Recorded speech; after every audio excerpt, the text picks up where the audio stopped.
Well, welcome back. Uh, I can imagine the reading for this week was rougher than it has been. We read Philosophy of the Scientific Image of Man last time.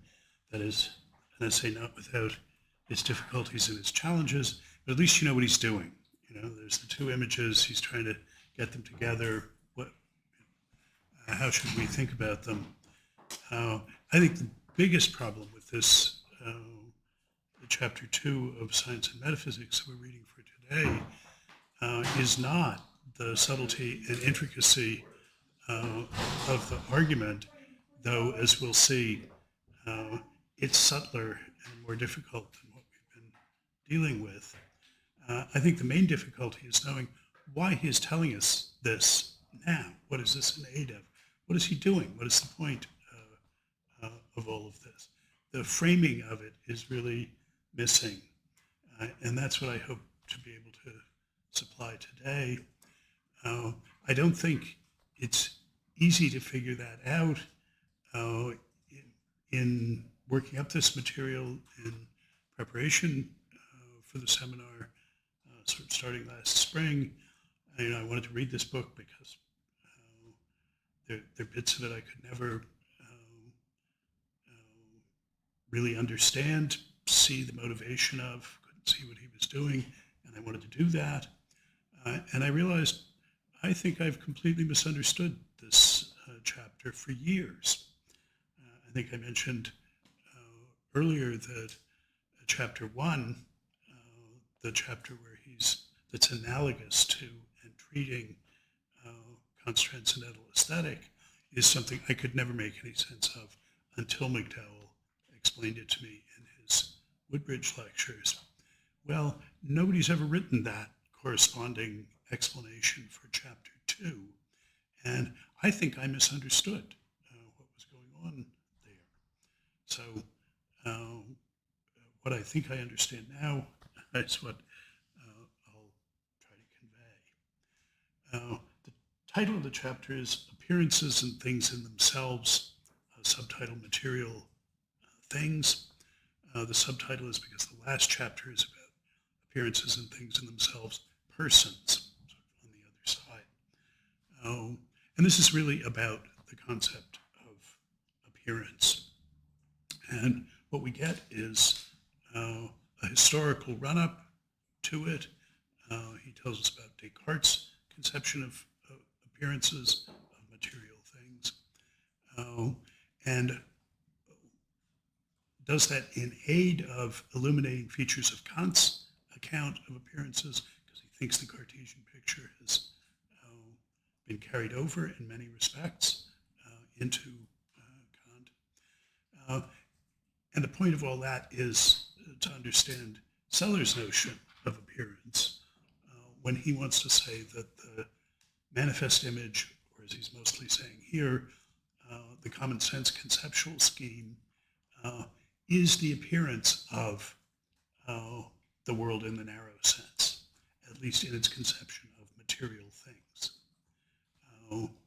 Implicitly, he seems to be suggesting that preamble to the Scientia Mensura in the dimension of describing and explaining should be material things, in the dimension of describing and explaining material things. Science is the measure of all things. What we're going to do with the persons and norms in there, that's another question. But in Philosophy and the Scientific Image of Man, he said the manifest image is appearance, it's merely appearance. So speaking as a philosopher, I would say none of the things in it really exist. They're not to be identified with what really exists that we'll find out about from an eventual natural science. And he's changed his mind about that, or anyway changed his strategy. Now he wants to say, no, the common sense conceptions of material objects, common sense descriptions of them, really are descriptions of what there really is. Anyway, in the better cases it is. They're appearances of things as they are in themselves, not just mere appearances. So he needs a notion of appearance that will let him say the connection between things as they are in themselves, the things that natural science has ultimate authority over, and the appearances of them in the common sense conceptual scheme, that's something we can find out about. So he wants to take over the Kantian picture of the common sense world as being empirically real, but transcendentally ideal. It's not the way things are in themselves, but where Kant thought that nothing could be said about the relation between the way things are in themselves and the way they appear to us. Only God could compare them, relate them. Sellars wants to say, no, we could too. That's something that relationship is in the world in a way that we can find out about and investigate scientifically. That's the notion of picturing that he'll introduce in chapter 5. We get a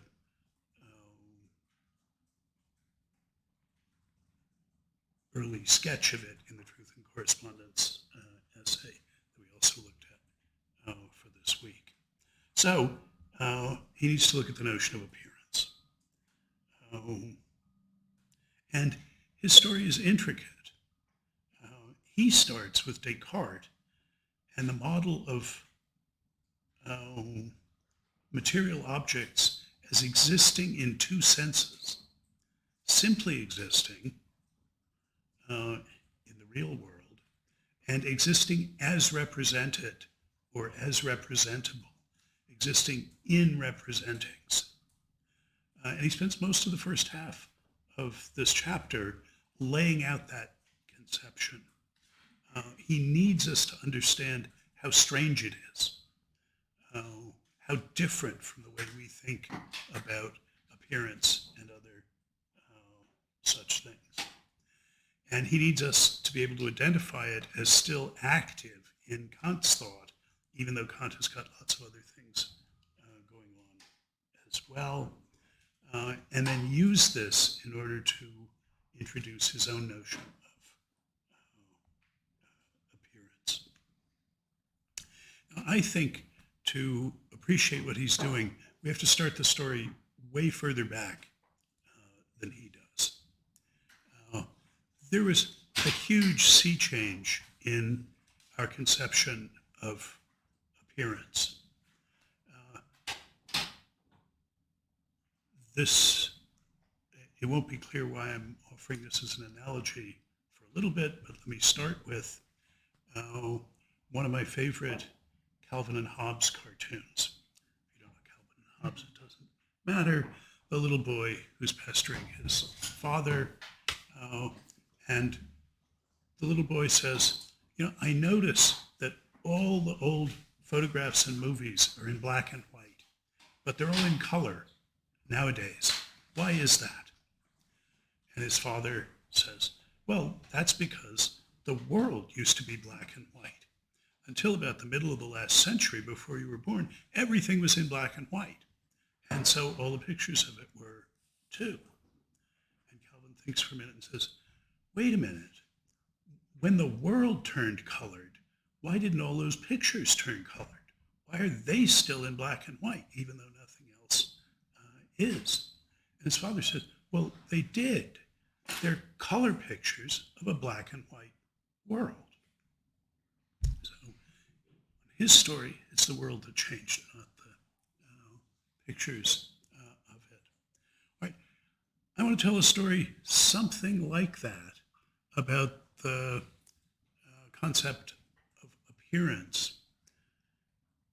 We say, what's the difference between modern philosophy and traditional or ancient scholastic philosophy, pre-Cartesian philosophy. Well, the rise of the new science, the picture of reality is very different. And that makes a big difference to the story Sellars is telling here, because space and time become really important. But by the time we have Newton, we're individuating things in space and time instead of by substances and accidents. But the conception of not just reality, but of appearance changed. And that's where I think we need to start, is in this huge sea change in the way philosophers thought about appearance.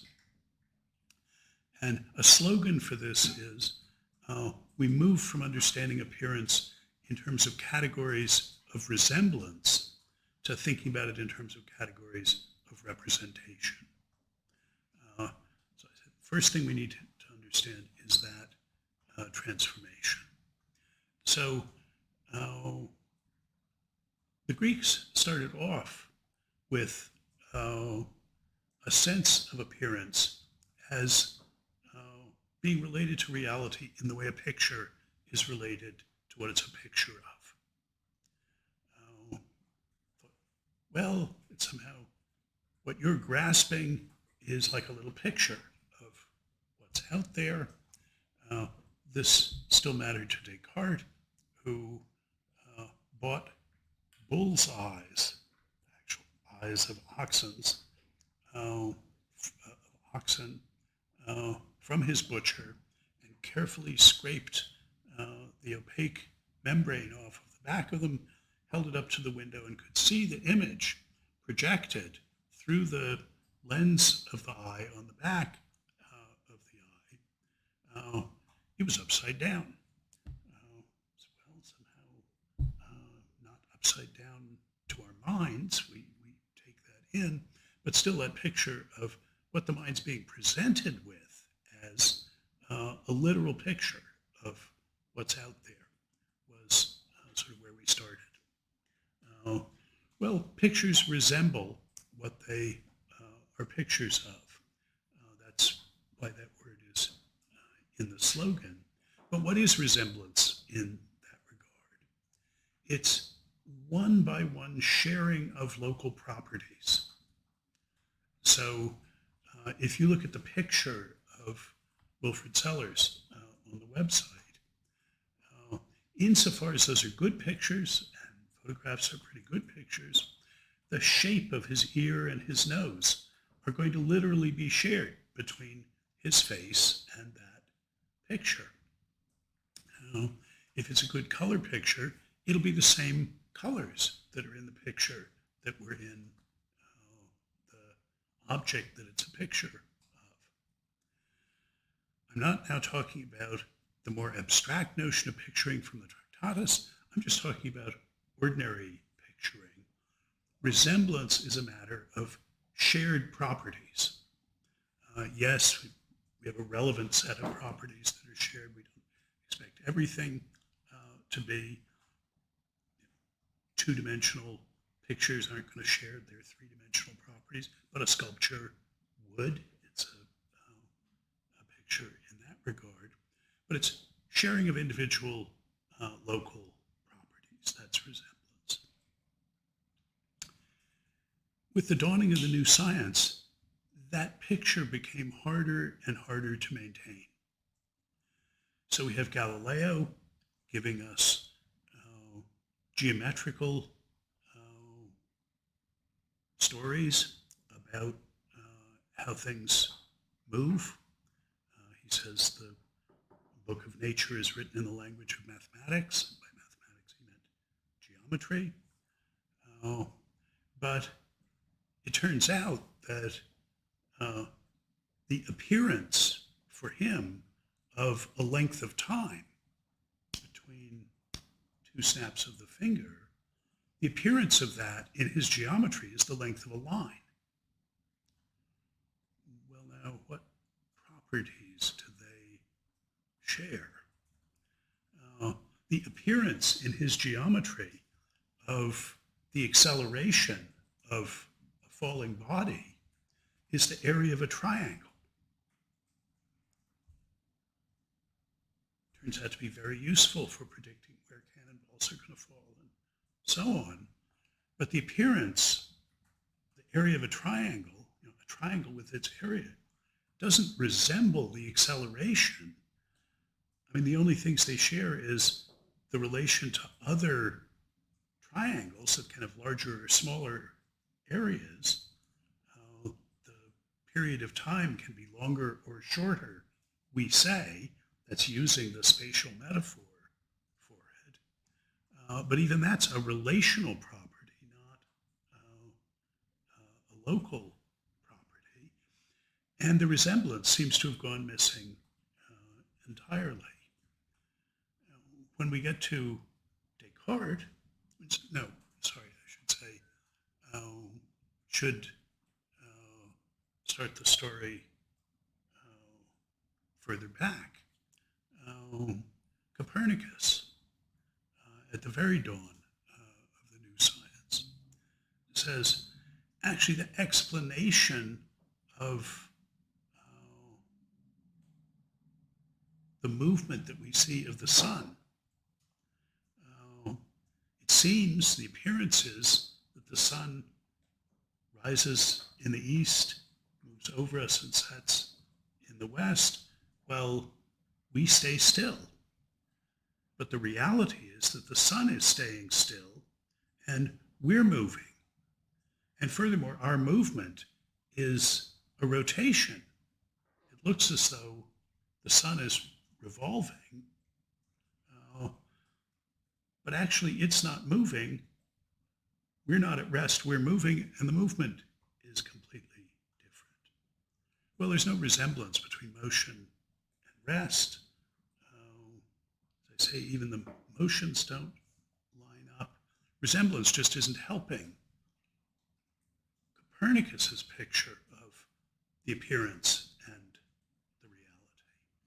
So Copernicus, Galileo, that old model of the relation of appearance and reality is breaking down for the best appearances. The ones that are telling us the most about how things really are don't resemble the things that the reality they're telling us about at all. They don't share these properties. So what is it? Well, we need some new notion, some more flexible notion of appearance. And Descartes invented one, the notion of representation.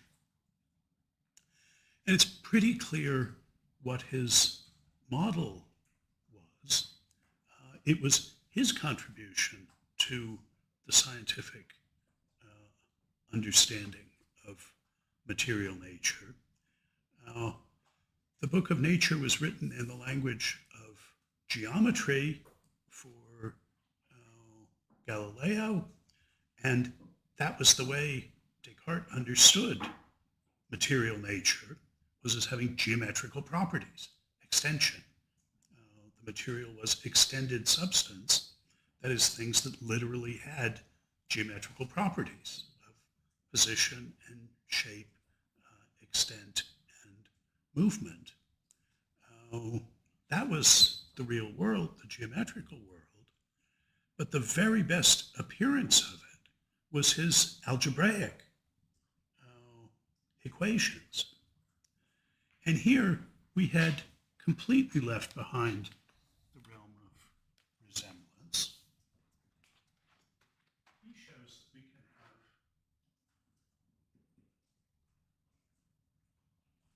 an equation like x equals y and a line. No resemblance between them at all. We can have an equation x squared plus y squared equals 1. I'm leaving the axes off of this, put them in there. And then the fact that the line intersects the circle in exactly two places can be derived from this because these two equations have just two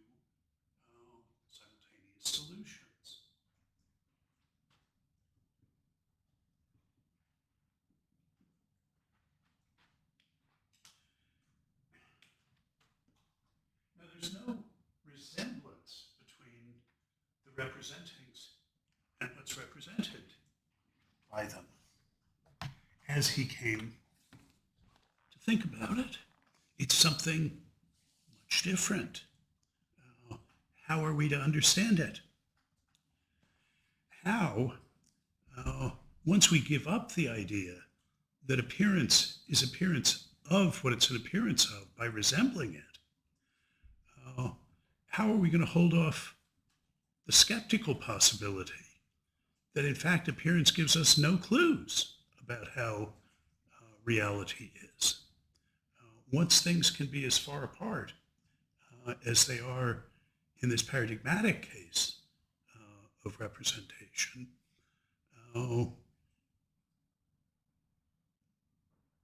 how are we to understand appearance as appearances of things when we're here on the side of the appearances? So on the one hand, the more abstract and general notion of representation was needed to make sense of scientific appearances of reality, which were clearly getting a better grip on things than people had before. On the other hand, it also looked like it was severing the only link between representing and represented, between appearance and reality. There wasn't any resemblance anymore. Now, Spinoza is the one who actually understood how this worked in a way that Descartes did not. And what he understood, this is in his first book. His first book was a reading of Descartes before the Ethics. He took very seriously this model and in effect said, well, what makes something a representation has to be looked at the level of the whole system of representations. The sharing of forms that Plato had thought of as ideas, that Aristotle had thought of as Aristotelian forms, that were the shared properties of things, those are global. There's a global isomorphism between the algebraic equations and the geometric shapes. That's why there needn't be a local sharing of properties. But you can map the equations onto the shapes in such a way that relations among the equations correspond to relations among the shapes, so that two equations having simultaneous solutions represents the intersection of the shapes. It's just a simple-minded example. Spinoza's insight was that we have to move to think about a global isomorphism. His slogan was, the order and connection of things, of ideas, is the same as the order and connection of things. That order and connection is the whole system of the representings. And that holism is picked up by Leibniz.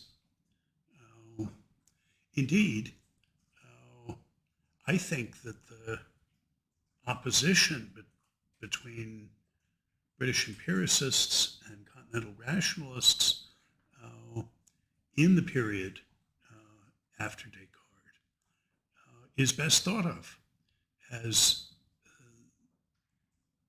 in terms of the distinction between understanding representation in holistic global terms, which the rationalists did, in terms of the order and connection of ideas, and thinking of it in atomistic terms, as the British empiricists did.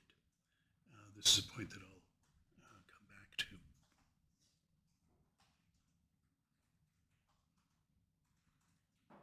So there was a gigantic sea change in the conception of appearance with Descartes.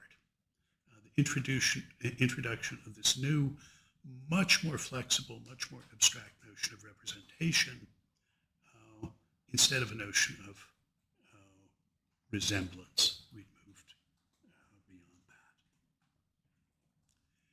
that. Now, I said Spinoza, looking at what had to be for Descartes the paradigm of a representation relation, the relation he had discovered between algebra and geometry,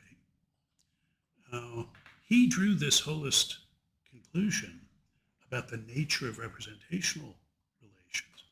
Descartes himself never did, because Descartes thought mental representations are completely different than this. And where Sellars starts his story is with the strange picture that Descartes had, the strange notion that he had of representation.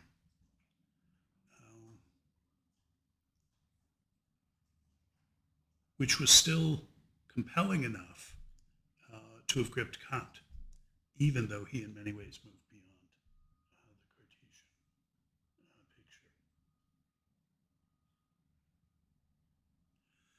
So with that much background in mind, let's look at the early sections of chapter 2.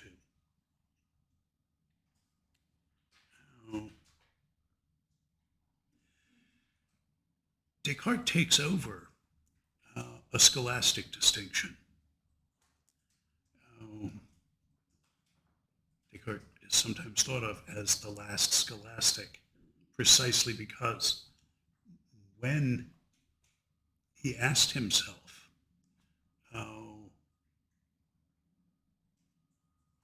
what is the distinctive feature of representings in virtue of which they are, well, he says, tanquam rem, as if of things in Latin. What is this ofness in virtue of which they're representings? And he reaches back to the scholastic distinction.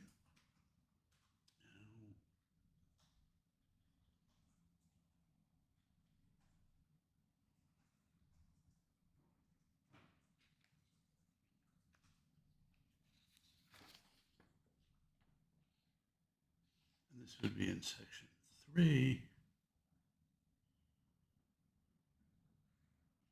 A contrast between two ways in which things or substances and their modifications can exist.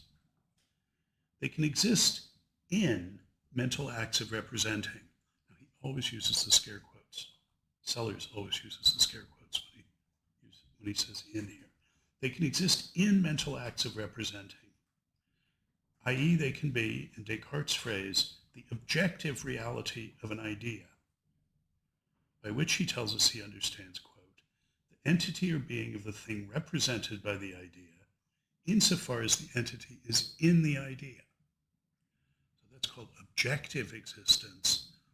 That sounds a little bit odd to us, but it means existence as an object, as a represented object. Or they can exist, Sellars says, as I shall put it, simpliciter. Saying it could simply exist, I don't know, isn't fancy enough for him. He has to use the Latin here. In Descartes' terminology, quote, the same things are said to be formally in the object of the ideas when they are in them such as they are conceived. So the sun existing formally is the sun out there, the one that shines on us. It's in the world. We could say in the world in the narrow sense. It simply exists.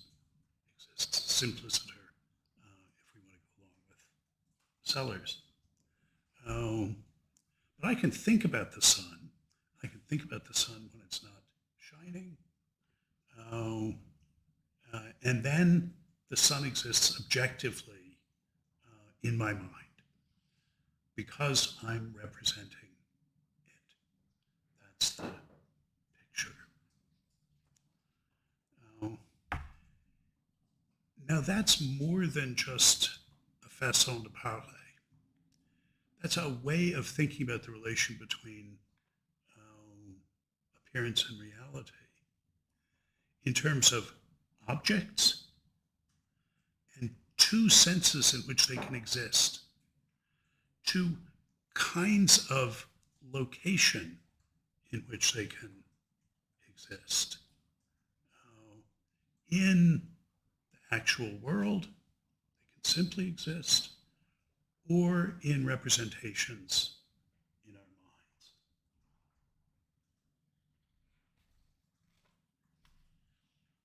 And Sellars spends the first half, anyway, of this chapter just trying to put us in a position to get our minds around this conception. And it's not easy. This is a weird conception. So he says a few things early on, but doesn't flag them as important. Now, one that actually does not make that much difference to his story, but that I admire extravagantly, is in the second paragraph. And here he's talking about, well, here he says, Descartes, as is well known, found it appropriate to classify the representations of sense with the representations of conceptual thinking proper as all being cogitationes, or pensées, thoughts. Saying, to do that, you needed this notion of representation. It was the notion of representation that made possible this assimilation of things that Aristotle sharply distinguished, the scholastics sharply distinguished, sense impressions, the image of a red triangle, and thoughts, the thought that we're in Pittsburgh. Those don't, well, resemble each other at all.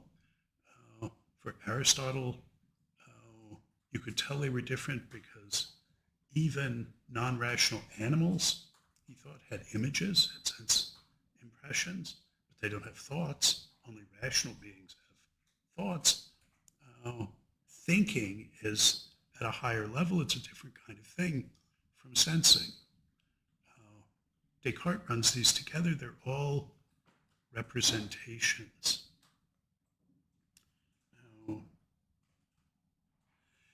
And of course, this was hugely important for the subsequent history of early modern philosophy. Both those schools I've talked about, the rationalists and the empiricists, accepted the idea that there was one kind of thing, representations, that had these two species, sense impressions and thoughts, and they did it in about the same way. This is basically Kant's story about them. They put them on a continuum that had thoughts at one end and sense impressions at the other, and characterized the dimension that links them and the dimension along which they're extremes in different ways, depending on which one it privileged. So the rationalists privileged thought. They said, look, that's distinct. Let's understand sense impressions as confused, indistinct thoughts. Whereas the empiricists took concrete, clearly defined sense impressions as their paradigm, and said, yeah, and thoughts are jumbles of those put together, sort of abstractions from them where you ignore the differences between all the different triangles that you could sense and get the notion of the triangle. And that's just an accumulation of all the sense impressions where you're not paying attention to the differences among them that could be important otherwise.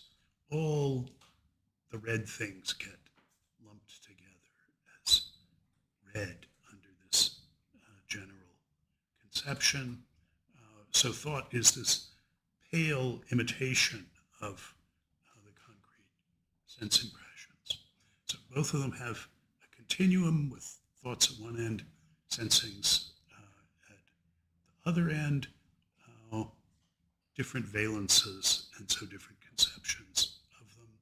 And on this story, it takes our hero Kant to say, no, these are different kinds of things, and we should worry about how they interact and how they combine to make a judgment.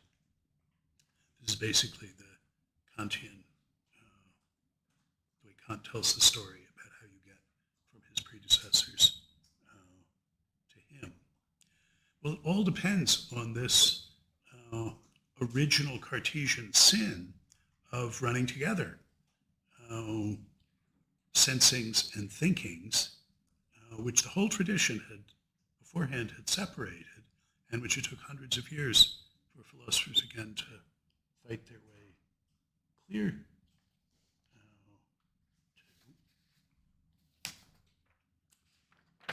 And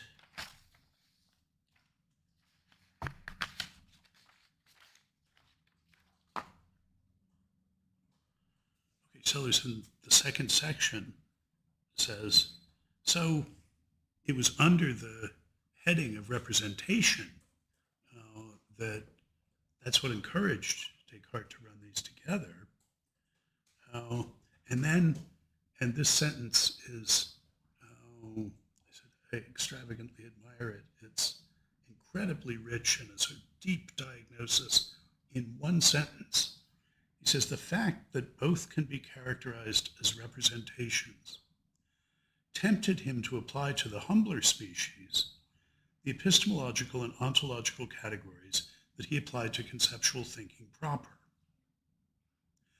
Not simply in the spirit of analogy, the positive being counterbalanced by the negative, but literally, the negative analogy being construed as specific difference. So here's Sellars' diagnosis of how this mistake got made. He said, look, they have some things in common. They're both representations. And of course, Descartes understood that they were different. But how do you understand that difference? He understood the difference as two species within a genus. So those differences were the specific differences under the overriding genus. Instead of just seeing them as analogous, sharing some features, their representations, and differing in others. You've made a real move when you treat that compare and contrast not just as an analogy, here's the respects of similarity, here's the respects of dissimilarity, but treat them as two species of the same kind of thing. Literally, the negative analogy being construed as specific difference. Here, in one sentence, Sellars has epitomized a whole diagnosis that I think is deep and suggestive of this mistake that Descartes made. So it wasn't just having the notion that, well, they're both representations. That wouldn't have gotten him all the way. Now, I mention that just because I think it's so wonderful. It actually doesn't, that feature of Descartes doesn't play a role in the particular story that we've got in this chapter. It is connected to it, however.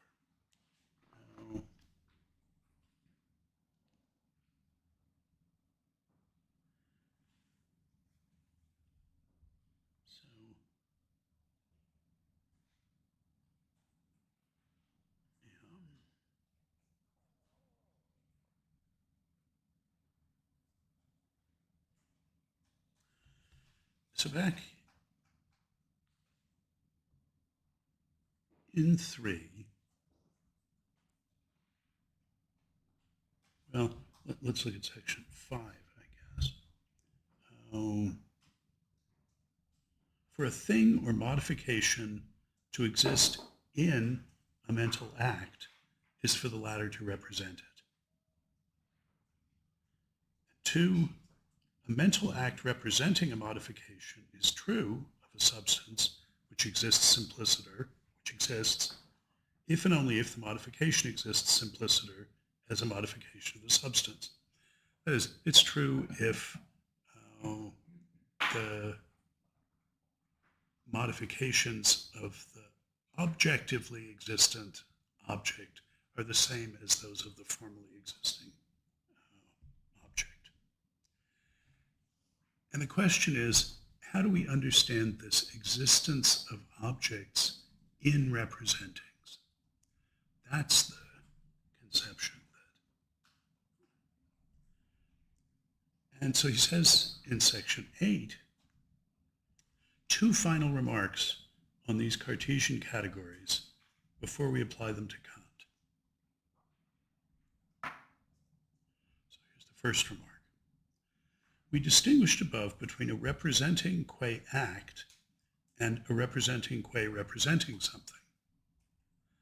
Since the latter, the representing qua representing something, tends to be construed on the model of a container to the thing contained, the question naturally arises as to what character a containing act might have in addition to its relational property of containing an idea. So we want to know about the containers as well as about what's contained in them, what's represented by them. The dominant Cartesian view seems to have been that intrinsically all basic mental acts are alike. They're all instances, so to speak, of mental actness. He says one is reminded of Moore's diaphanous acts.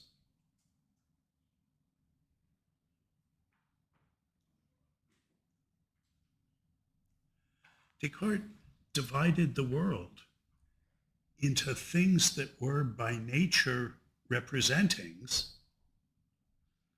that is, that were containers, and things that weren't. And that sharing merely mental actness is being of the kind that is a container, that is a representing. He's going to say an immediate representing, because the mental ones are not like the algebraic ones.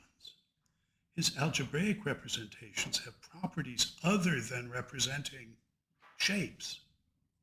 They're sequences of symbols. But the mental ones, he thought, are immediately representational. They're the kind of thing, thinking substance,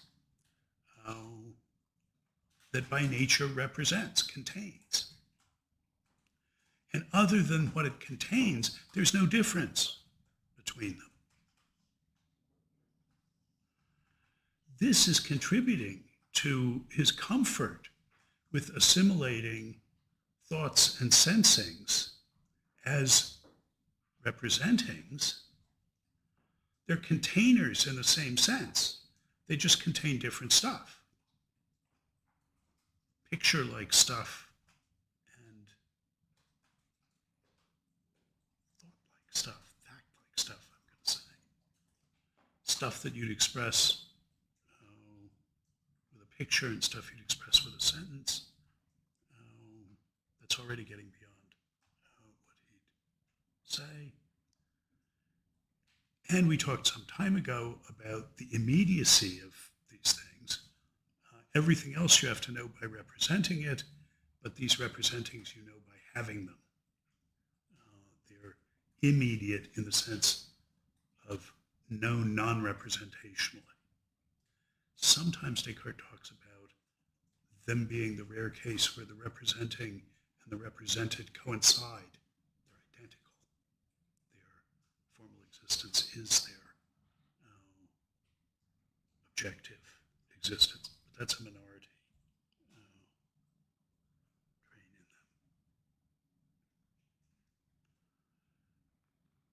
in them. So maybe now we're beginning to get a sense of how strange this picture is of representings. The second remark that Sellars makes in section 10 and 11, remember he said, first two remarks on these Cartesian categories before we apply them to Kant. The second one is a couple of paragraphs later. Modern philosophers are often tempted to construe Descartes as, so to speak, a thought is inner speech philosopher, manqué. That is, missing. Doesn't quite get there, but nearly. To interpret him, that is, in a way which construes the inesse, the essence in, of ideas in mental acts, as though it were a matter of acts being tokens, utterances in one's heart, of mentalese words and sentences. For instance, if his model of thoughts were equations, strings of symbols, then thinking something would have the character which symbols they are, in addition to the shape that it contains by representing it. But, he says, this is dead wrong to think about Descartes that way. This is anachronistic. It's to read back into him a model that wouldn't come along for hundreds of years. He says, it's clear, however, that the feeling for the logical forms of thought, so clear in disciples of Occam, and which revives in Leibniz, and above all in Kant, is almost totally lacking in Descartes and his British successors. A clear interpretation of intellectual cogitationes as inner speech would have made more difficult, if not impossible, many of the exasperating confusions which are characteristic of pre-Kantian philosophy and are by no means totally lacking in Kant. Thus, it's exactly the containing model which permitted the Cartesian blurring of the distinction between sensible and conceptual representations. Now, in fact, this is all Sellars says about the thought as inner speech model in this chapter. But what the chapter is really about is the comparison of this Cartesian model with a thought as inner speech model.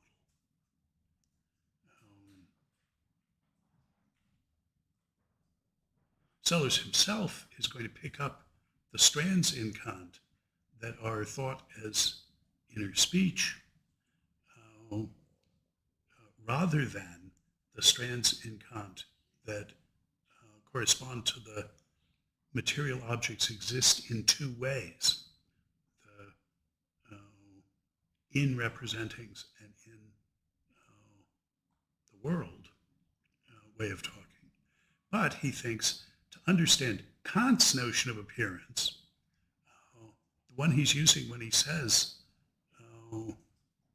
the empirical world, the world as we interact with it, is just the appearance of how things are in themselves. Both of these things are in play in Kant.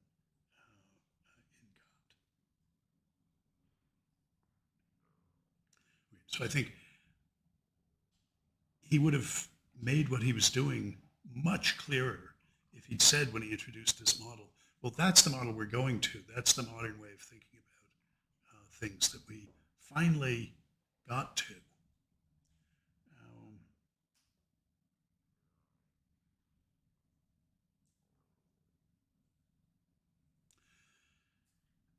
I mean, the modern model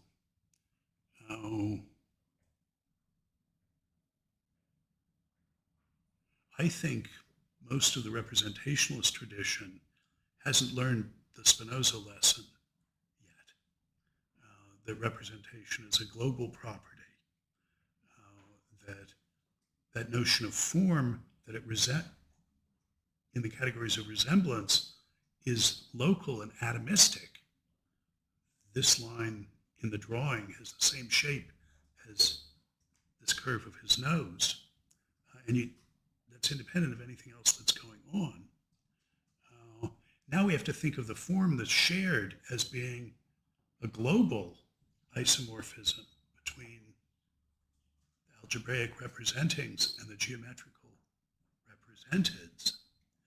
And so if you ask, well, what is it about the x equals y in virtue of which it represents a line? Well, it's only the functional role it plays in relation to the other equations that you have to understand in order to see the global isomorphism with the shapes. Now, Spinoza saying the order and connection of things is the same as the order and connection of ideas, moving the connection between mind and world to the global level and thinking about each of the termini of that relation only functionally in terms of their relations to everything else. He didn't appreciate what Kant had to teach us, the essentially normative character of the order and connection of ideas. He had no clue about that. Nor did Leibniz. Spinoza had this global picture, in some sense a global functionalist picture, but he also doesn't have the internal articulation of things on both ends of it, the representings and the representeds.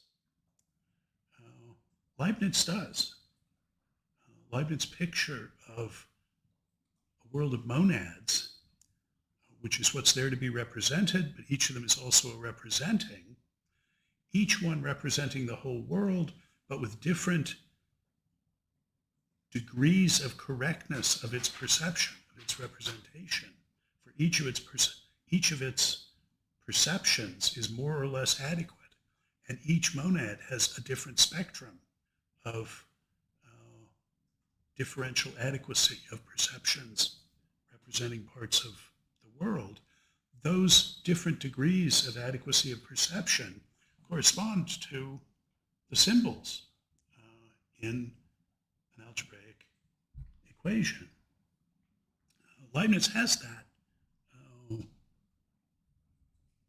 Much of a thought as inner speech, so having its own structure, qua representing. He's got that picture. He doesn't have the normativity of it. That it will take Kant to get. And you can have a language of thought view, a modern view, without appreciating either the holistic lesson about the nature of representation that Spinoza already had and shared with Leibniz, or the normative insight that Kant had. For instance, you could be Jerry Fodor, who has a language of thought view, thinks of thinking as uttering inner sentences, but doesn't think of that holistically. He's an atomist about them and doesn't think about it in normative terms. So these lessons that we can see as hard won in the period from Descartes to Kant that Sellars is dissecting for us, these are by no means of merely antiquarian interest. How should we think these days about them? In our penultimate meeting, our 13th meeting, I figured to devote that to contrasting the way I think we should think about all these things to the ways Sellars does as it will have been laid out in Science and Metaphysics. So I'm not going to go any further in that direction now. But Sellars has all of the lessons I mentioned under his belt. He's just putting them on the table in a way that is maybe not so clear. I mean, imagine listening to this chapter as a lecture. I wouldn't have gone past the second paragraph where he says this about the mistake, the source of the mistake of running the sense impressions and the thing. I would just be thinking about that for the rest of the lecture and not hear anything else that he said. Okay, so just to rehearse a little bit of what he does here, let's, in section 13, let us now introduce the term in itself for anything, representing or not, which exists simpliciter, as existing simpliciter, as simply existing. And let's use the term content for anything, representing or not, which exists in a representing, qua so doing.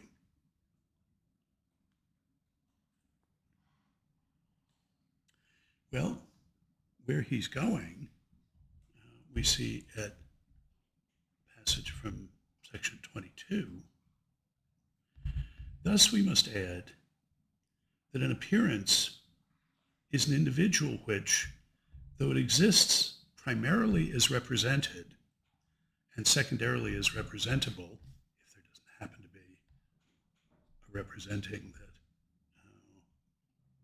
exists simpliciter, which is a representing of it, an appearance is an individual which exists primarily as represented, secondarily as representable, cannot exist simpliciter in itself. Thus, an individual which is an appearance cannot be identical with anything which exists simpliciter. Now, this is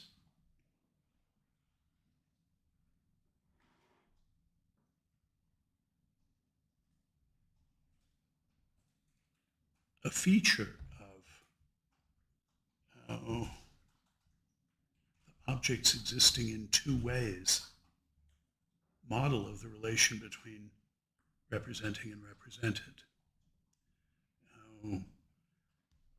It's going to be a fatal flaw if there isn't some way to avoid this conclusion that whatever is a feature of things as represented therefore cannot be a feature of the thing as existing simply. That's going to have the consequence that you can't know how things really are.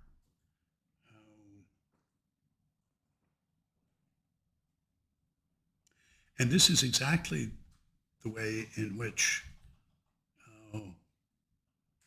Sellars wants to evade the version of that consequence that we see in Kant, who thinks that we can't know things as they are in themselves. We can only know them as they're represented. The natural world is empirically real. It's real in appearance. It's a phenomenal world. But we can't know anything about the noumenal world. And features like the spatiotemporal structure of our empirical world cannot be features of the world as it is in itself. And Sellars thinks, well, that's an unacceptable consequence. It drains the notion of our representings presenting appearances of the things that they really are, of any content.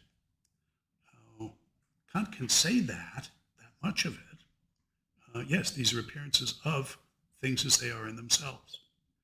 But that's empty as a characterization. That tells us nothing about the things as they are in themselves. And every feature that we find in the appearance is precluded from being a feature of the thing as it is in itself. The world in the narrow sense, remember, is apart from any interaction with us that would make its appearance to us possible. He says in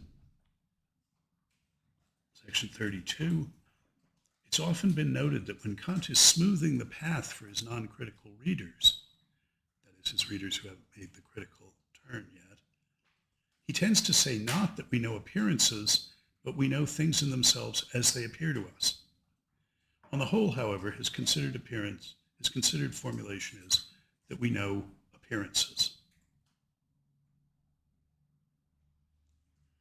By contrast to his transcendental idealism, section 43, a transcendental realist, as opposed to a transcendental idealist, as Kant uses the term, holds that, misperception aside, intuitively represented objects and events exist simpliciter as well as in representings.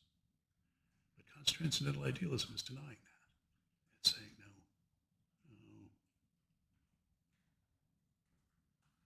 So he says in 46, Kant's phenomenalism can be put in first approximation by saying that physical objects and events exist only in certain actual and obtainable conceptual representings.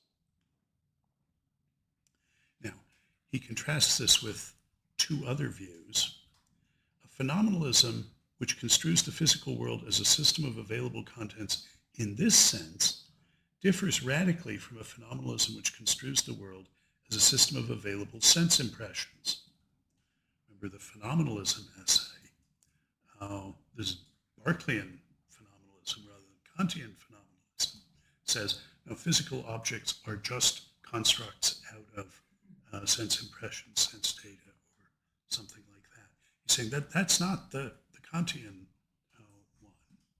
one. These are irreducibly physical objects, and it's conceptual appearances of them, not sensuous appearances of them, that matters. They're shaped by the categorical concepts. So it differs from that kind of sensory phenomenalism. It's a conceptual phenomenalism that understands physical appearances as irreducibly physical, he says. And it differs from physical realism by denying that these appearances have more than objective or representative being. It differs from the realist by saying they exist only in representings.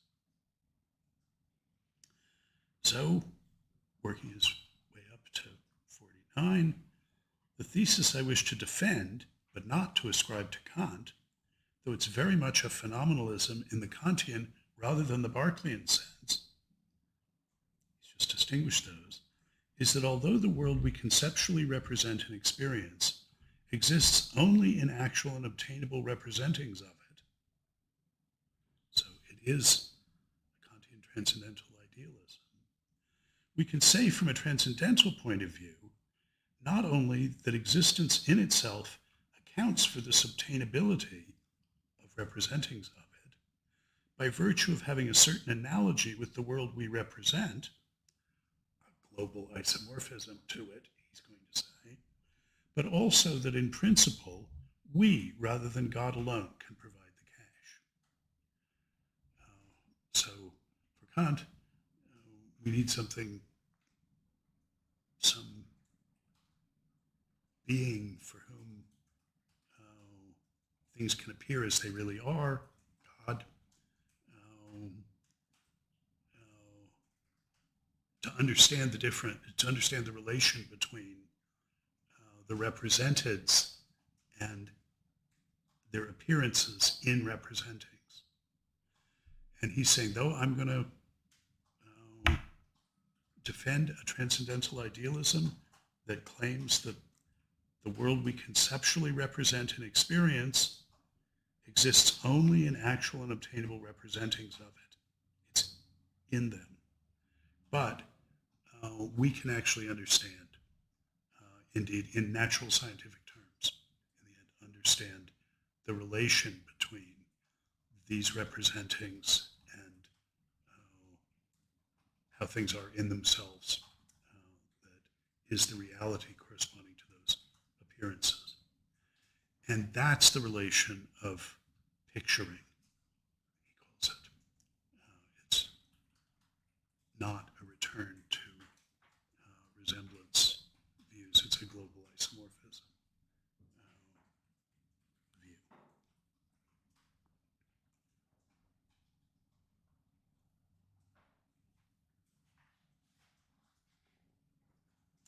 Now,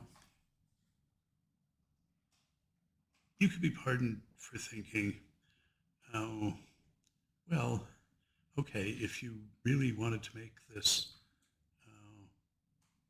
Kantian idea fly, the transcendental idealism, the part that almost all of Kant's admirers say, no, that he backed himself into a corner there. That part shows a mistake has been made somewhere along the line. And Sellars has underlined where that line is. That is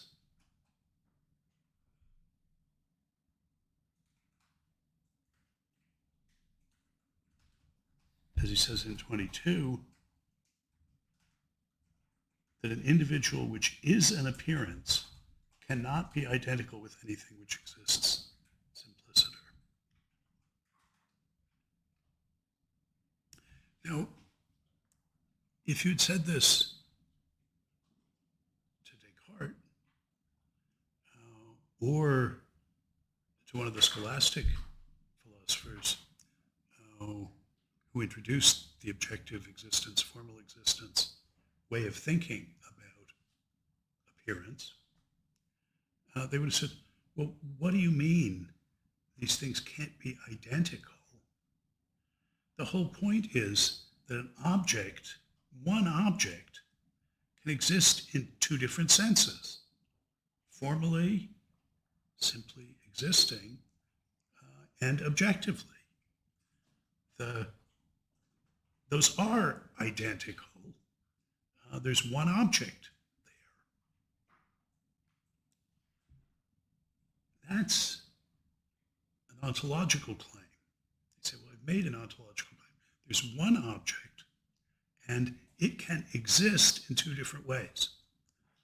In the actual world, in the real world, and in representings. So what do you mean what exists in representings can't be identical with anything real? Well, its existence in the representing can't be identified with its existence in reality. Those are two different kinds of existence, you tell us. And just saying that, making that ontological claim, doesn't give us any epistemological grip on the relation between them. As that relation is, as far as that the bare claim that they are identical, there is some one thing that exists in the one way and the other way, tells us nothing about the relation between them, asserting that these are two modes of existence of one thing. Well, what we need to do is understand the relation between those kinds of existence, its existence in the representing, and its existence in the world. And you've given us no help for that. And sort of built into that model is the disjointness of these things. Its existence in representings is not identical with its existence in the world for anything, including thoughts, can exist in another thought about them or just exist. Now, so you might think, okay, well, just don't think that way about representings.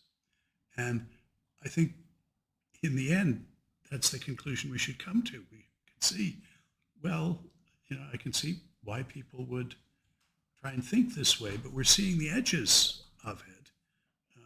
We're seeing where you get to if you ride that picture all the way, that model of appearance all the way to the end. You get to this really skeptical conclusion. You can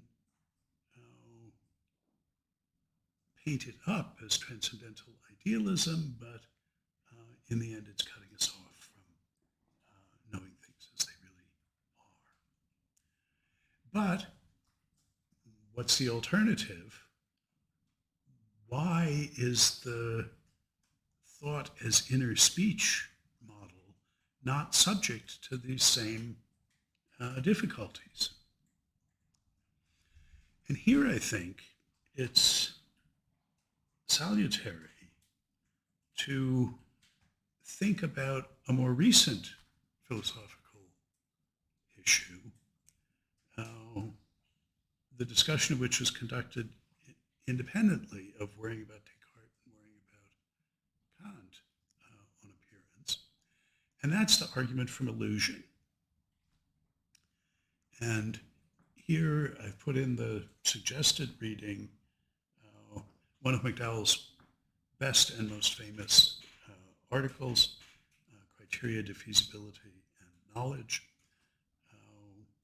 which I think it's fair to say transformed the debate about the argument from illusion, which is far from saying that he convinced everybody of his view. His constructive view is still a minority view. I've heard people make the analogy, Dan Dennett had a philosopher's lexicon back in the day that used philosophers' names as words. And one of his entries for Sellars had the pious priest saying to the Pope, Your Holiness, when you explain the Trinity, I understand it. But when I go away and think about it on my own, it goes all Wilfred in my mind. And I think some people have that attitude towards John's view about the argument from illusion, his disjunctivist view. But nonetheless, his diagnosis of the problem is so compelling that, as I say, it clearly has transformed the discussion. So here's some quotes from it. If I'm just going to sort of put this stuff out there. If you care about the case, read the McDowell article. It's worth it in many ways. He says, suppose we say, not at all unnaturally, that an appearance that such and such is the case can be either a mere appearance or the fact that such and such is the case, making itself perceptually manifest to someone. I should start farther up. So he presents the argument from illusion this way. In a deceptive case, I'm looking at the coin and it looks elliptical, but it's really circular. What's embraced within the scope of the experience is an appearance that such and such is the case, falling short of the fact, and therefore being a mere appearance. So, this is the conclusion of the argument from illusion, what's experienced in non-deceptive cases is a mere appearance too. The upshot is that even in the non-deceptive cases, we have to picture something that falls short of the fact ascertained, at best defeasibly connected with it, as interposing itself between the experiencing subject and the fact itself. So then he says, suppose we say, not at all unnaturally, that an appearance that such and such is the case can be either a mere appearance or the fact that such and such is the case making itself perceptually manifest to someone. As before, the object of experience in the deceptive cases is a mere appearance. But we're not to accept that in the non-deceptive cases too, the object of experience is a mere appearance, and hence that something that falls short of the fact itself. So, appearances are no longer conceived as in general intervening between the experiencing subject and the world. So he's putting forward a disjunctivist view. He's saying perceptual experience comes in two flavors. It's either deceptive or veridical. In the deceptive cases, what you're experiencing is an appearance. In the veridical cases, you're experiencing the fact itself. It's a perceptible fact, and that's what you're experiencing. He says, the most obvious attraction of anti-disjunctivist views is the phenomenological argument. The occurrence of deceptive cases is experientially indistinguishable from the non-deceptive cases. We can't tell them apart. The objection is, a mere appearance can be indistinguishable from what you describe as a fact made manifest. So in a given case, one cannot tell for certain what confronts one is one or the other of those. How then can there be any difference in what's given in experience in any sense that could matter to epistemology? He says, the assumption which underwrites this objection, facts which do not make a difference to how it seems to an agent, can't affect one's epistemic standing. McDowell's view is that the deceptive case and the veridical case, so one day, let me vary the case, I'm looking in the distance, I think this is an Anscombe case, and there's a rock wall and I see somebody standing against it. I can't see them that well, but there's a person standing against it. And in the one case, there really is a person standing against it.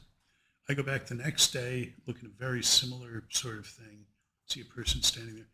And it turns out when I get closer, it's just this discoloration of the stone. And there wasn't really anybody there.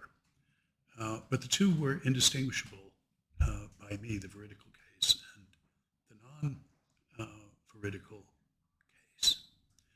And the argument from illusion says, so there's something appearing to you that's the same in those cases. That's the appearance. That's the highest common factor of the veridical case and the non-veridical case. So, as he says, that's what you're always experiencing, is that appearance.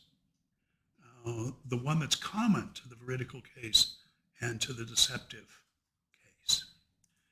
And that means that epistemically, the difference between them is something that's not within your epistemic ken. It's just a contingent third thing, a connection between your appearance and the thing that caused it. In the veridical case, there was a thing like that caused the very same appearance that was caused in a different way. That's the defeasibility, the contingency of it. Now, I hope you see the analogy between that and saying on the containment picture of representation that what's in the appearance can't actually be identical with anything that simply exists. Because what's in the appearance can be in there in the deceptive case or the veridical case. And in the deceptive case, there is no thing. So we have to think of the appearances as disjoint from the facts. And McDowell wants to say, no, in the veridical case, the content of your experience, what appears to you, is the fact. It is the way it really is. You say, well, what about this highest common factor, the fact that I can't tell them apart? He says, yes, that's what the two cases have in common. All they have in common is you can't tell them apart. There is nothing in the appearance that's the same. It's just you can't tell the two situations apart. But that's not a fact about the content of your experience, which is in the one case a fact, and in the other case a mere appearance. Well, maybe you can see why people found this view going all Wilfred in their minds. Disjunctive case, there's two completely different situations. The one where there really is the object you're perceiving and the one where there isn't, or it's very different. That's disjunctivism, and all they have in common is that they're indistinguishable to you. But that doesn't mean that there's some content that you're experiencing that's the same in them. It just means the experience, the appearance in the one case and the appearance in the other, you can't tell apart. But that doesn't mean that they're the same contents. Okay, well, I commend this essay to your attention. But I mentioned, and this was a really important thing that happened in recent philosophy, this intervention of John's in the debate about the argument from illusion. So, worth your time independently of anything that goes on thinking about Sellars. But I hope you can see an analogy that it's not just the sort of cockamamie formal existence, objective existence, things can be in representing, some are not. That way of thinking is not gone.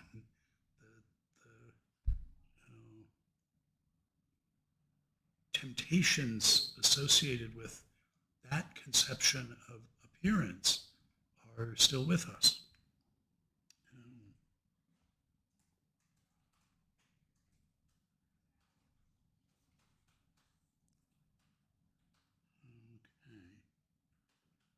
Okay. Well, maybe this is a good point to take our break. When we come back, I'll talk a little bit about the other view. How does thought as inner speech help here?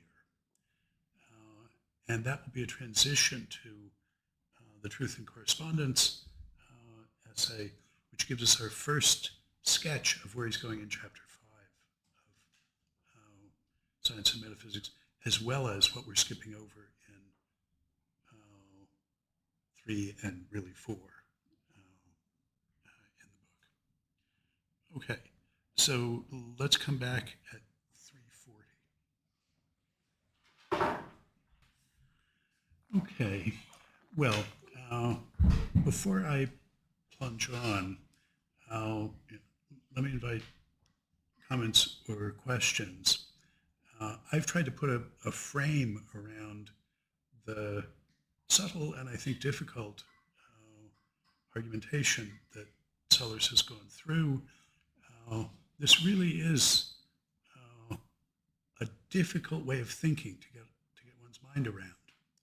Thinking of representation, thinking of mental representations of thoughts as containing objects in a distinctive sense of containing and having no other discriminating features aside from what they contain, what's in the representing.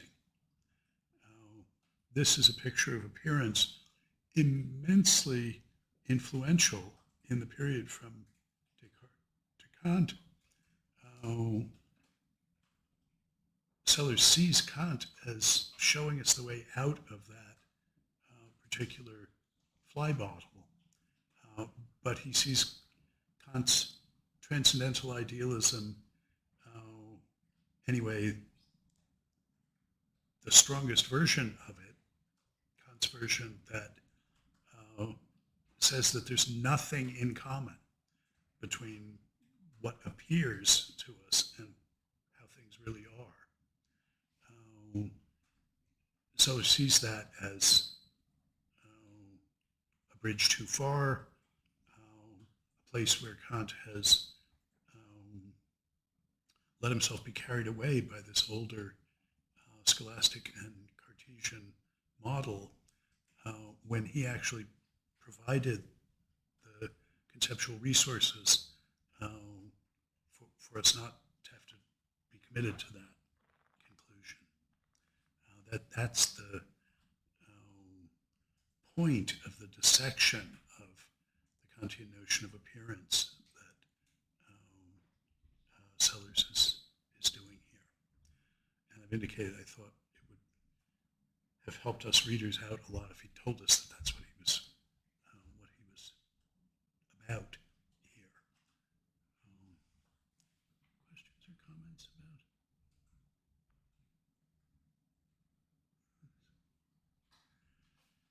Okay. Well, Sellars thinks the beginning of wisdom here is to move to a conception of thought as inner speech. And so to address the question of appearance, in the first instance, not for thought, but for talk. And one of the advantages of that is that we can go back to the Cartesian model and think about inscriptions that are discursive in the sense of being just a sequence of symbols, which is what the equations are, representing 2- and 3-dimensional objects and their movement in space, which we can do in Cartesian geometry, to return to that as a paradigm, not to be as impressed as Descartes was by the difference between thinking out loud, speaking, and thinking. That instead of speaking as expressing in clumsy sequences of sounds or marks our inner thoughts, we think about the primary semantic and epistemic phenomenon at the level of language, of public inscriptions. Think about what's in a representing in that way.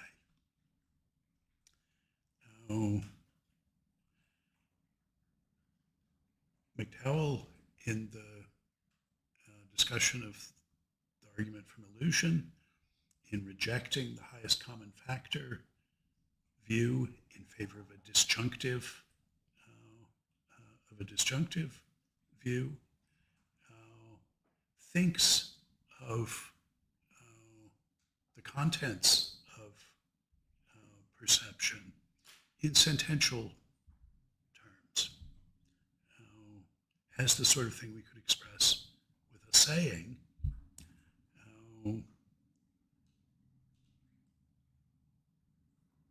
where in his, one of his favorite quotes from the later Wittgenstein, when I say and mean that things are thus and so, my thought and my meaning don't stop anywhere short of the fact that things are thus and so. So for McDowell, the content of that thought, of that thinking, the thought that's expressed by that thinking, the thought in the sense of a thinkable. In the veridical case, just is the fact.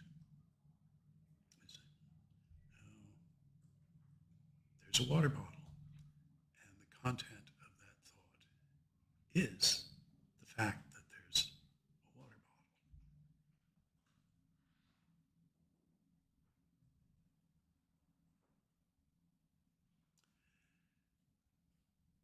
For McDowell, and according to the story I'll be pitching in a few weeks,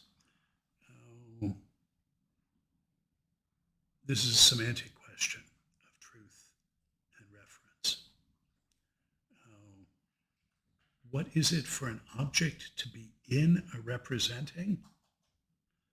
It's for the representing to contain a singular term that refers to that object.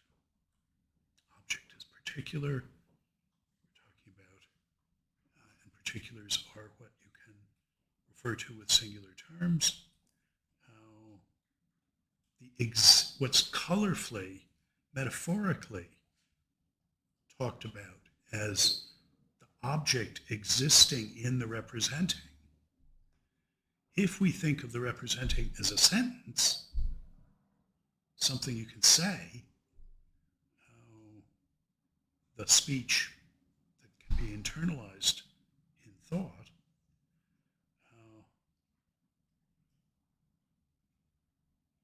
the presence of the object in the sentential representing is the occurrence of a singular term. In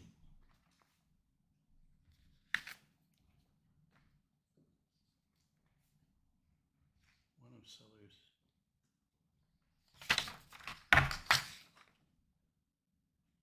quotes, this is volume 3. The first set of categories distinguishes between a representation qua act, that is, qua representing or operation of the mind as an episode. B, the character by virtue of which it represents what it represents. And C, where appropriate, the subject or modification of which the representing, qua representing what it represents, is true. Now, the first of those is the representing. Third of those is what's represented, in the case where the thing really exists. But in between is this notion of the character of the representation, of the representing, in virtue of which it's a representing of that thing.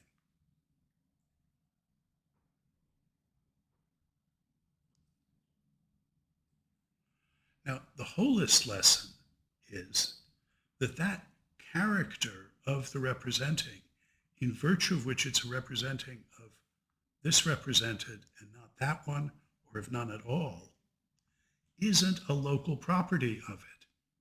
It's not just a property of it. It's a matter of the functional role that that feature of the representings plays in the whole system of representings. That's true of the equal sign in x equals y, or the general form y equals ax plus b. The feature of that representing, in virtue of which what it represents is a line, it is that it has that algebraic form,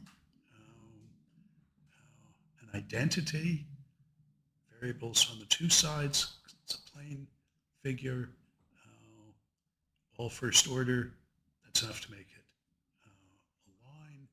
But those features of the representing, the character of it, in virtue of which it represents what it represents and not something else, in order to understand that, you have to think about its relation to all the other representings there. And that's true of the use of a singular term to refer to an object. It's a matter of the role that singular term plays in a whole bunch of sentences and its relation to other singular terms in still other sentences. It's a matter of the functional role that that feature of the representing is playing in the larger system, where the larger system has to stand in some kind of isomorphism to how things are. So it's not that there's no feature there, but it's not a resemblance type feature. It's this more holistic thing. Now, listen, McDowell and I will think of that as a semantic relation in terms of truth and reference. Sellars doesn't, because he has a non-relational analysis of terms like true and refers.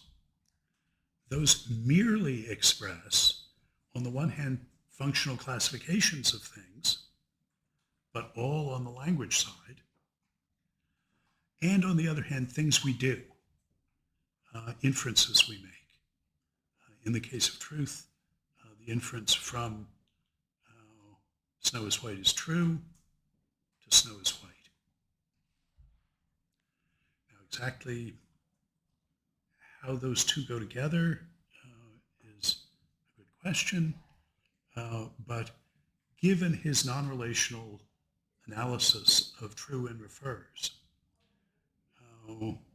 the account of what it is that makes a bit of languaging represent something in the non-linguistic world isn't a semantic matter. It's something else. He says it's a matter of matter-of-factual picturing.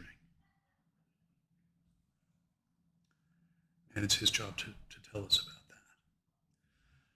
that. Truth and Correspondence, that essay that's wrote 4 or 5 years before Science and Metaphysics.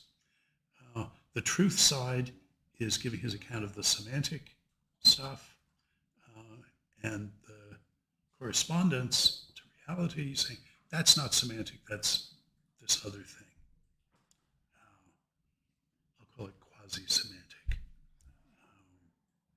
relation. It's the relation between appearance and reality, which for him is not a semantic relation, even though only things that have semantics count as conceptual appearances for him.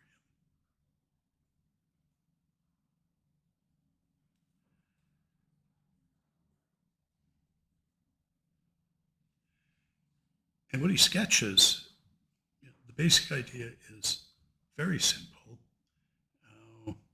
He says, what we've got on the linguistic side is doings.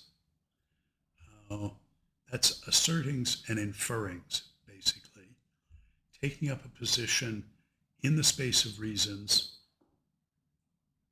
by undertaking a commitment, by asserting something, and moving from one to another, treating one as a reason for another. And that's a norm-governed activity. He said since language, rules, and behavior, we saw that's a norm-governed activity. But first claim, norms induce regularities. Even though it would be a mistake to identify a norm being implicit in a practice with anything you can specify just in terms of the dispositions of the people involved, nonetheless, for a norm to be in play, by and large, people are disposed to do it the way they ought to do it. That's not to say that everything we say is true, but mostly we use words in accordance with their meanings. The meaning is a normative matter of how you ought to use it, when you ought to say things. And for there to be a norm implicit in our practice, one consequence of that is that it induces regularities. that can be described at the dispositional level.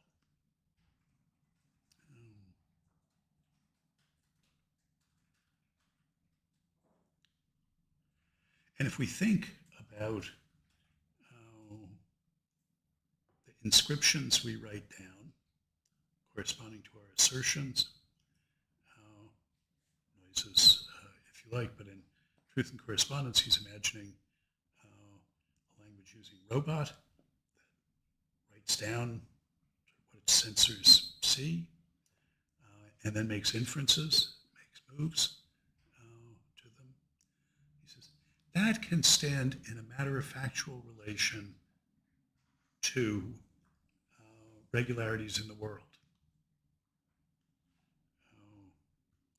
So I'm disposed to infer, anyway, the metallurgist is, and I am because I looked up what the metallurgist said in the encyclopedia. I'm disposed to infer from this coin is made of copper to this coin will melt at 1,084 degrees C. So that induces regularities in the claims I make and the moves that I make, at least when I'm in the metallurgy lab. And as a matter of fact, copper does melt at 1,084 degrees C. So when copper is heated, when the one thing happens, the melting occurs. There's a kind of global isomorphism. Well, it's sort of one way. There's a lot more stuff going on in the world than even us chatterbugs describe. But we can see the inscriptions we make corresponding to ways the world is, and the moves we make corresponding to connections among them. Those are picturing relations. Now he's much more specific about that, as we'll see. Here's where his nominalism comes in. Naming and saying. All we really need in our sayings is namings. We can speak Jumbelese, write our inscriptions in it, so that in order to say something, we arrange a bunch of singular terms. Put one over the other, say one after the other. If you think that's not flexible enough, think about what the algebraist does just with a sequence of symbols, some of which are numbers and some of which are letters, where we treat some of the letters as variables and some of them as constants.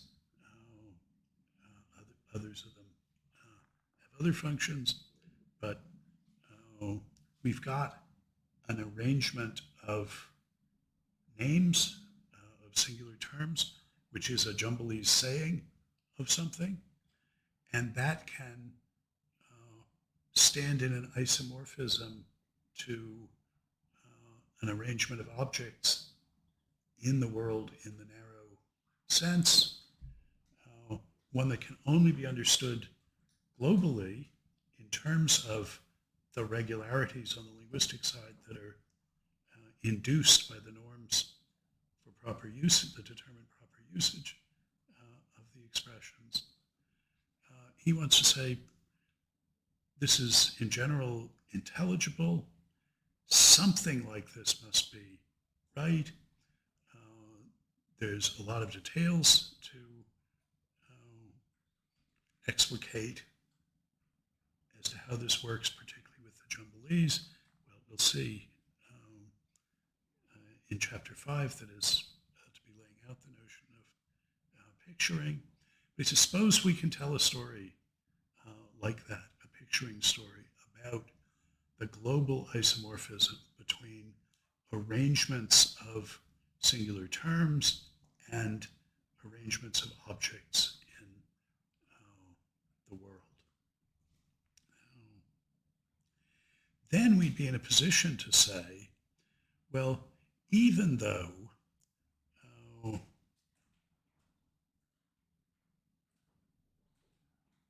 the concepts that we're using in the common sense framework to describe and explain things aren't the concepts of ultimate natural science, the Peircean framework that he needs to talk about and entitle himself to next time, even though they're not, still those two sets of descriptions could stand in this picturing relation. What's described by the ultimate science, the one that's telling us about how things are in themselves, we could see, we can't now, but in principle, we could see that there were picturing relations between these things. And these are matter-of-factual relations that the disposition to make this inference from copper to melts at 1084 degrees C corresponds to what would happen if you heated copper up and looked at the dial on the thermometer when it melted, so that we could say, look, this is an appearance of the way things really are, even if none of the concepts of the common sense framework actually cut at the joints, as it were. And that would entitle us to say that the common sense framework, the descriptive and explanatory vocabulary of it, is an appearance of the way things really are in themselves. That's what we are implicitly invoking when we say that.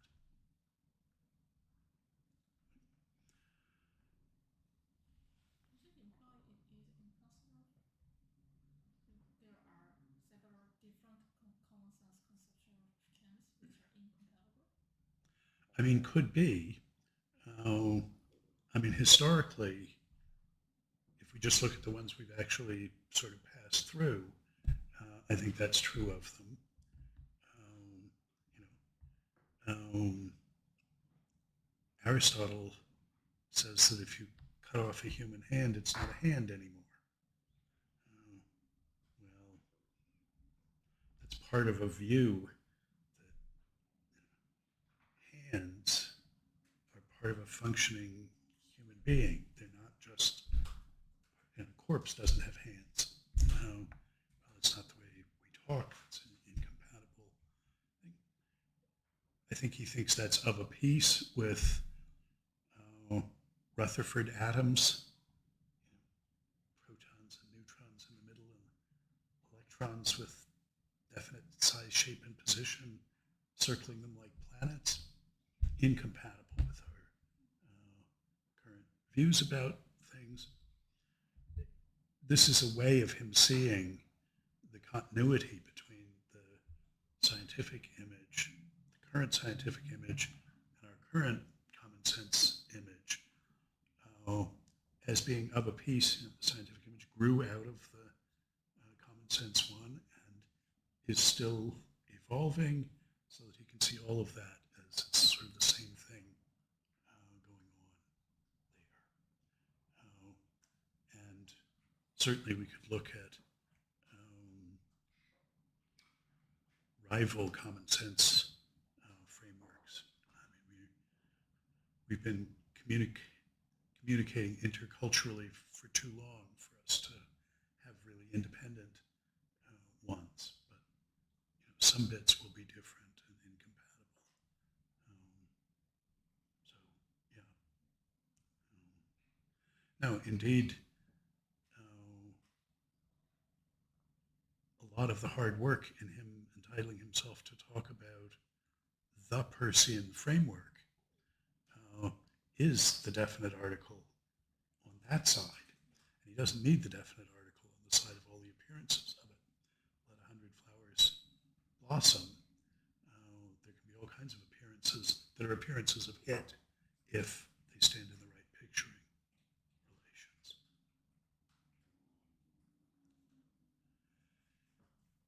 So the overall theme of the course is Sellars' Metaphysician. And what we've been talking about today is the metaphysics of intentionality, the metaphysics of representation, of the notion of appearance, of that intentional nexus between appearance and reality, between representing and represented.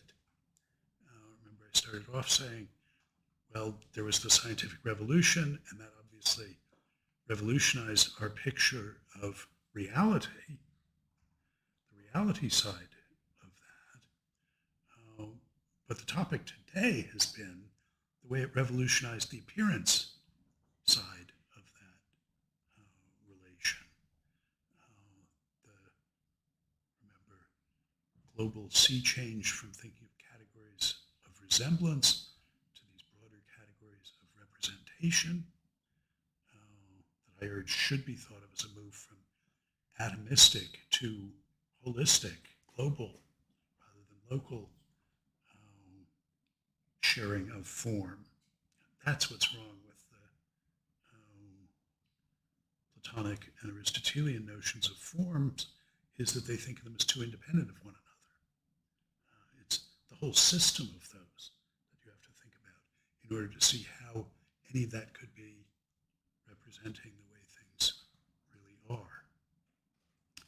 But clearly how you think about how things really are also is part of this equation. Change what you think the nature of the representing represented relation is, the appearance reality relation. That's going to put constraints on how you think about reality.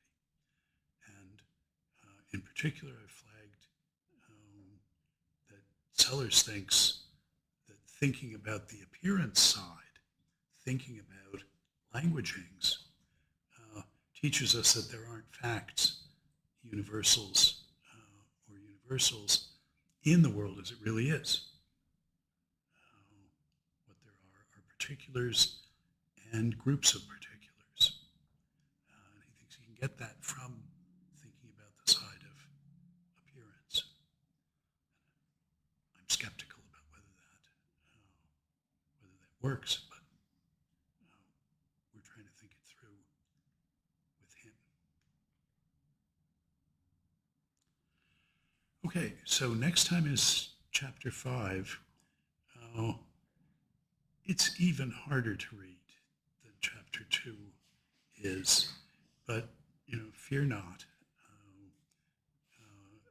I think I've given you the framing for it, so you can see at least what's going on there better than I couldn't really do it in advance, couldn't think of how to do it in advance for you sitting down to read chapter 2.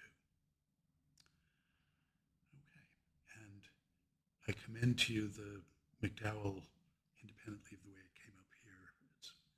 It's worth it, but you have some background.